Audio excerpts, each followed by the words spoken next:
वर्तमान समय में देश के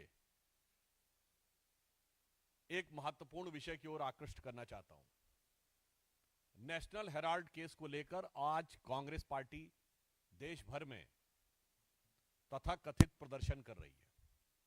नेशनल हेराल्ड केस भारत के इतिहास का बहुत विचित्र प्रकार का केस है, जिसमें कि कोई कंपनी जो कि 90 करोड़ की देनदारी में बिक गई, जिसके पास हजारों करोड़ की प्रॉपर्टी थी।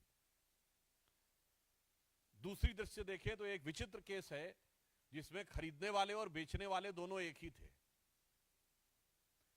तीसरी दृष्टि से देखें तो बहुत विचित्र बात है कि यह दावा किया जाता है कि यह स्वतंत्रता संग्राम सेनानियों के कंट्रीब्यूशन से और उनकी स्मृति में प्रारंभ किया गया देश के प्रथम प्रधानमंत्री पंडित जवाहरलाल नेहरू जी के द्वारा, और कांग्रेस के दौरे हुकूमत में बंद हो गया।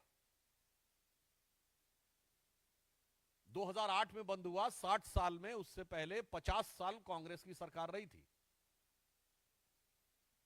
तो सवाल उठता है कि क्या कांग्रेस अपने 50 साल के शासनकाल में अपनी विरासत को बचा नहीं पाई? क्या वो जनता में इतनी अनपॉपुलर हो गई थी वो विरासत कि कोई उसका खरीदार नहीं था?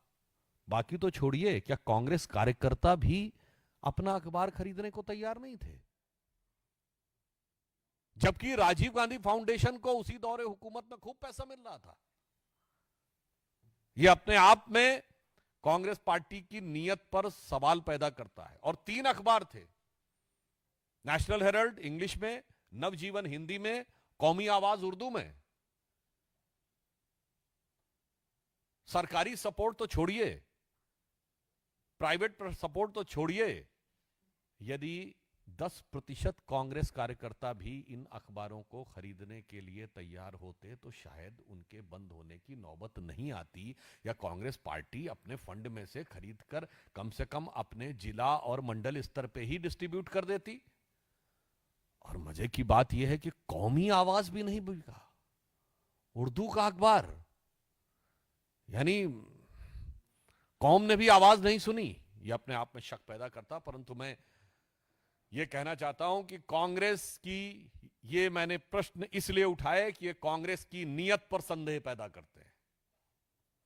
इसका मतलब कांग्रेस पार्टी और कांग्रेस को संचालन करने वाले नेता ये चाहते ही नहीं थे कि यह अखबार चले, और इसीलिए उन्होंने जिस कंपनी में खरीदा उसमें उन्होंने पदेन नहीं बनाया। जैसे हमारे यहां कई संस्थाएं हैं जहां भारतीय जनता पार्टी का राष्ट्रीय अध्यक्ष पदेन उस संस्था का अध्यक्ष होता है।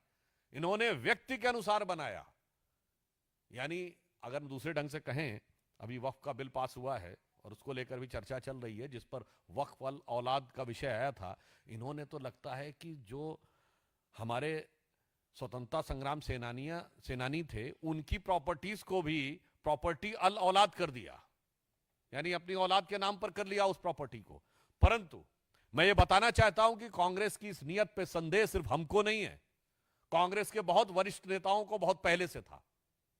और आज मैं आपको कोट करना चाहता हूं, सरदार वल्लभ भाई पटेल ने नेशनल हेराल्ड के केस को लेकर 3 मई 1950 को जवाहरलाल नेहरू जी को लेटर लिखा है, जो करेस्पॉन्डेंसेस ऑफ सरदार पटेल में स्पष्ट रूप से इसका उल्लेख है।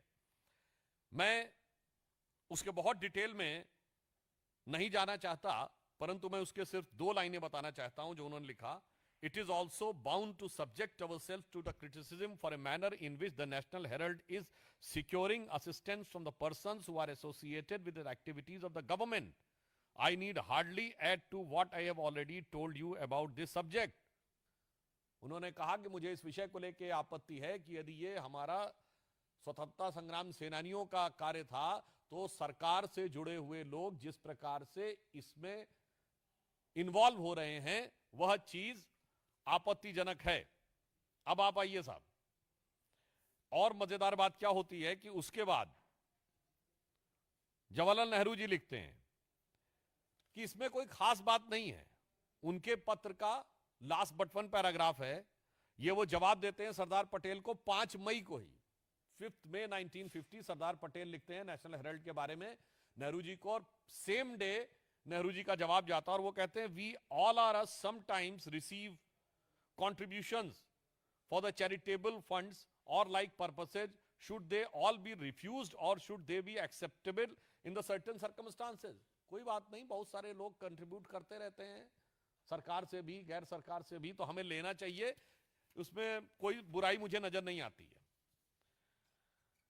अब देखिए सरदार पटेल 6 मई को यानी नेक्स्ट डे फिर नेहरू जी को लिखते हैं और वो इसके ऊपर बहुत विस्तार से कहते हैं कि कुछ प्राइवेट कंपनीज, कुछ शेयर होल्डर्स, कुछ लोग किस प्रकार से लिख रहे हैं। अब उनके सिर्फ मैं 2 वाक्य पढ़ता हूं। एक वो लिखते हैं as I wrote to you, ये सरदार पटेल लिख रहे हैं नेहरू को 6 मई 1950। As I wrote to you I left out an account contribution which did not come from those who were concerned with the operations of the department. Otherwise, my information is that the number of contributions actually received was sufficiently large and covered others as well.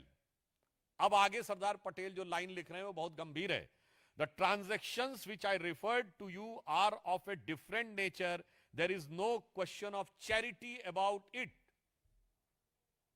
जो आप कह रहे हैं कि ये तो भावना हत हो गई कांग्रेस पार्टी की, इसमें तो वो साफ साफ कह रहे हैं कि ये चैरिटी का विषय नहीं बनता है। अब सुनिए, उसके बाद